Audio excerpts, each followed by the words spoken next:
in Mr. Kwan's grade 12 calculus class, and today I'm going to show you step by step how to solve revenue problems using calculus methods. Now, what are we waiting for? Let's get right to the question. The owner of a local hair salon is planning to raise the price for a haircut and blow-dry. The current rate is $30 for the service. With the salon averaging 550 clients a month, a survey indicates that the salon will lose 5 clients for every incremental price of $2.50.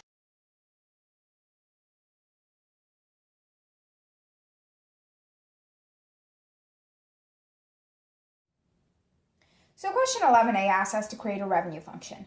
This revenue function represents the number of units of services sold at price per unit. So for step 1, we have to find two functions, one for the price of a haircut and the other for the number of clients. Looking at the information from the situation, we can solve for these by letting x represent the number of $2.50 increases. We can find the cost function because the current rate for a haircut is $30 plus $2.50 for every price increase. Then, from the situation, we can also solve for the number of clients, which is our second function. The salon is averaging 550 clients per month, minus 5 clients for every $2.50 increase. There we go. We have our first two functions. Now, our revenue function is much more simpler to solve because revenue equals the cost times the number of clients. So we already have those two functions. All you need to do is multiply them by each other, FOIL through the brackets. Now you start finding numbers. You can use your calculator if you need. And then there you have it, your final equation, which is negative 12.5 x squared plus 1,225x plus 16,500.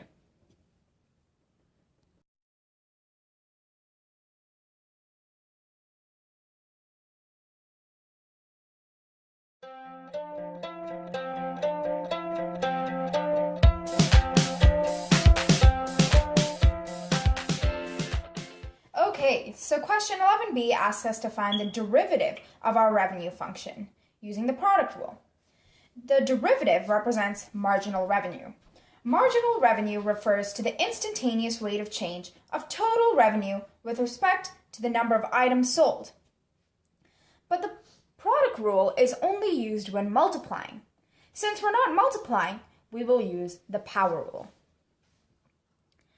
So the power rule is if f of x equals ax to the n, then f prime of x, which is the derivative, equals a times n to the x to the n minus 1. Got it? Okay. Now let's try to use our revenue function and solve for the derivative. So using the same functions that we solved from 11a, we can solve. R prime of x equals negative 12.5 times 2 to the x to the 2 minus 1 plus 1,225 x to the 1 minus 1, sorry. Now, since this function did not have an x variable, that one is crossed out. Now, you can use a calculator if you want, but then we can solve for our final equation, which is r prime of x equals negative 25x plus 1,225. Now this is our marginal revenue function.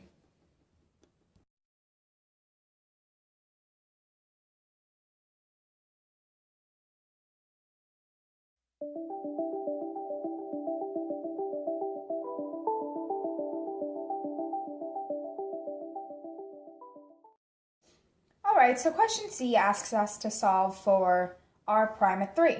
So that's exactly what we'll do, using the same marginal revenue function that we solved for in question 11b.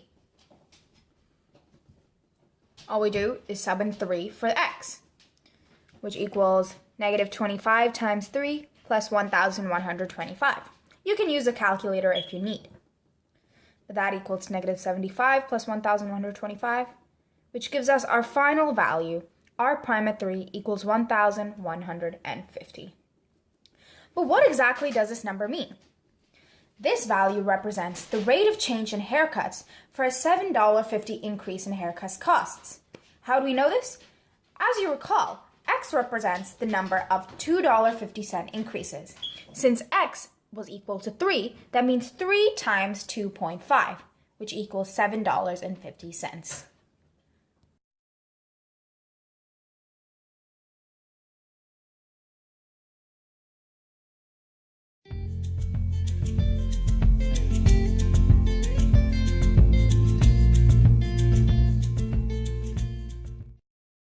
So, question D asks us to solve for r prime of x equal to 0. This is the method to solve for maximum revenue by setting the marginal revenue equal to 0. We take our initial marginal revenue function that we solved in 11b and then simply set it equal to 0. Once you set it equal to 0, isolate and solve for x. So we're going to take negative 25 over 25x equals 1,225. Divide both sides by 25 to isolate for x. And then we get that x equals 49. Come on. Baby, we don't need no reason why. Now, question E asks us to explain how we can use this x value that we found in question D. So what is x equal to 49? What do we have to do with that? Do you recall the price function that we solved for in question A? Cx equals 30 plus 2.5x. This is where 49 comes into play. Plug in 49 for the x value, which gives us a value of 152.5. So what does this value mean?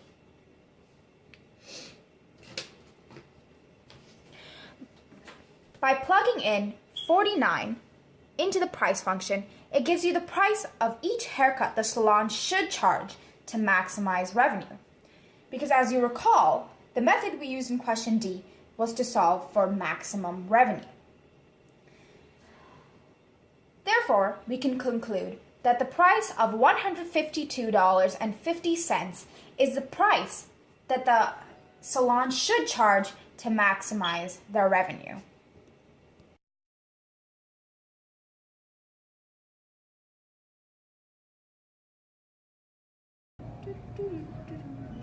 Oh, hey, it's Disha. I hope after watching this video, you now know how to properly and step-by-step solve these mathematics questions. So if you were having difficulty solving that question in the textbook, I really hope this video has helped you. Well, I don't know about you, but I think that's enough for this one. So, good night, everybody.